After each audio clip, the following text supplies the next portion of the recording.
بسم الله الرحمن الرحيم.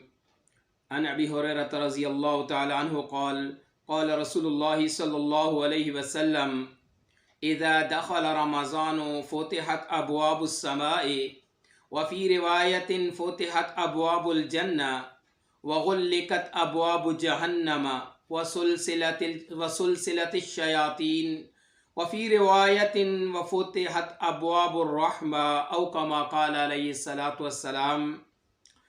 حضرت ابو ہریرہ رضی اللہ تعالیٰ عنہ سے روایت ہے کہ رسول اللہ صلی اللہ علیہ وسلم نے فرمایا، جب رمضان آتا ہے تو آسمان کے دروازے کھول دیے جاتے ہیں۔ ایک روایت میں ہے کہ جنت کے دروازے کھول دیے جاتے ہیں اور جہنم کے دروازے بند کر دیے جاتے ہیں اور شیاطین باندھ دیے جاتے ہیں۔ اور ایک روایت میں یہ الفاظ ہیں کہ رحمت کے دروازے کھول دیے جاتے ہیں۔ احادیث میں کبھی جنت کے دروازے، کبھی آسمان اور کبھی رحمت کے دروازوں کا ذکر ہے۔ مراد تینوں سے ایک ہی ہے کہ اللہ کی رحمت کے دروازے کھول دیے جاتے ہیں، اس آدمی کے لیے بخشش کے ذرائع وسیع ہو جاتے ہیں۔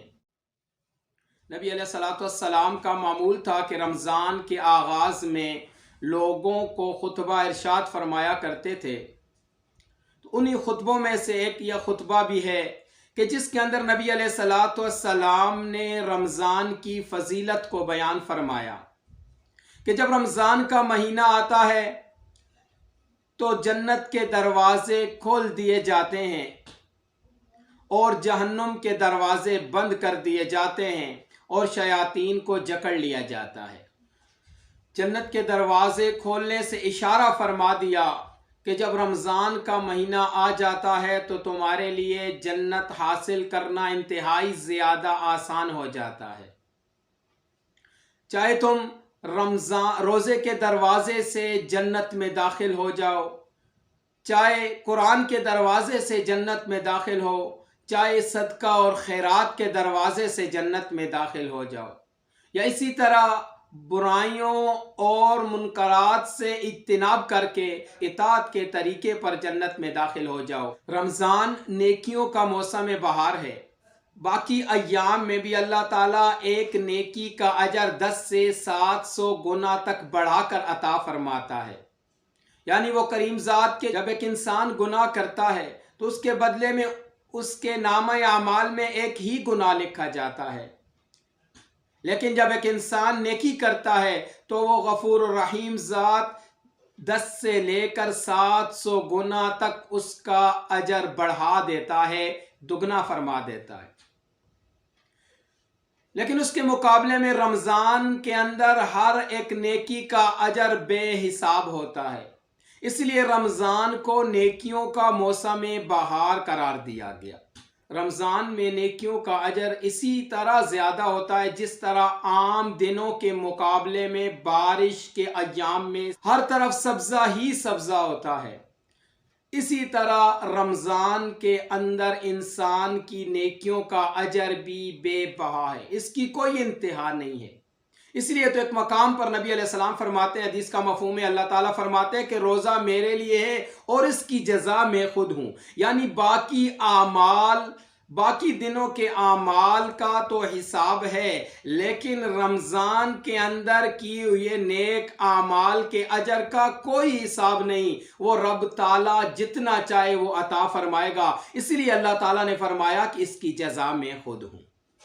اسی طرح مزید فرمایا کہ جہنم کے دروازے بند کر لیے جاتے ہیں، یعنی برائی کے مواقع کم ہوتے ہیں، شیاطین کو باندھ لیا جاتا ہے، جکڑ لیا جاتا ہے، تو برائی کے مواقع انسان کے لیے کم ہوتے ہیں۔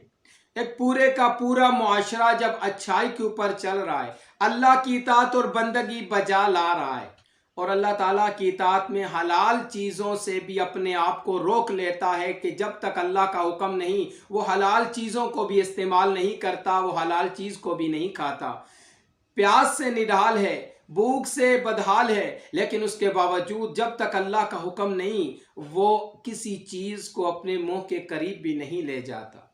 پورے کا پورا معاشرہ اس نیکی کی طرف چل رہا ہے، تو ایسی صورت میں اچھائی اور نیکی کے مواقع زیادہ ہیں اور برائی کے مواقع کم ہیں۔ جہنم کی طرف لے جانے والے اعمال مشکل اور جنت کی طرف لے جانے والے اعمال آسان ہیں۔ اب ایک انسان کو ترغیب دی گئی ہے کہ ان رمضان کے دنوں میں جس قدر ممکن ہے عمل کر سکتا ہے کرے، جتنے زیادہ نیک اعمال کر سکتا ہے کرے۔ نبی علیہ الصلوۃ والسلام عام دنوں میں بھی اللہ تعالیٰ کی عبادت بہت زیادہ فرماتے، لیکن جب رمضان کا مہینہ آتا تو روایات میں آتا ہے کہ کمر کس لیتے تھے، راتوں کو جاگتے اور گھر والوں کو بھی بیدار کرتے۔ اسی طرح لوگوں کے ساتھ، ماتحتوں اور غلاموں کے ساتھ نرمی کا حکم دیتے تھے۔ اس لیے ہمیں بھی چاہیے کہ ان تھوڑے سے ایام کے اندر اللہ تعالیٰ کی عبادت اور اطاعت کریں، ان قیمتی دنوں کو اللہ کی اطاعت اور بندگی میں گزاریں، اللہ کی عبادت میں گزاریں۔ اسی بنا پر فرمایا گیا کہ جنت کے دروازے کھول دیے جاتے ہیں اور جہنم کے دروازے بند کر لیے جاتے ہیں۔ لیکن یہ بات یاد رکھنی چاہیے کہ یہ خوشخبری مسلم معاشرے کے صالح ماحول کے لیے ہے۔ اس کے برعکس اگر رمضان کے دنوں میں بھی کوئی کفر و شرک کا ارتکاب کرتا ہے تو ایسے آدمی کے لیے جنت کے دروازے نہیں بلکہ جہنم کے دروازے کھلے ہوتے ہیں۔ اللہ تعالیٰ سے دعا کہ عمل کرنے کی توفیق عطا فرمائے۔ وآخر دعوانا الحمدللہ۔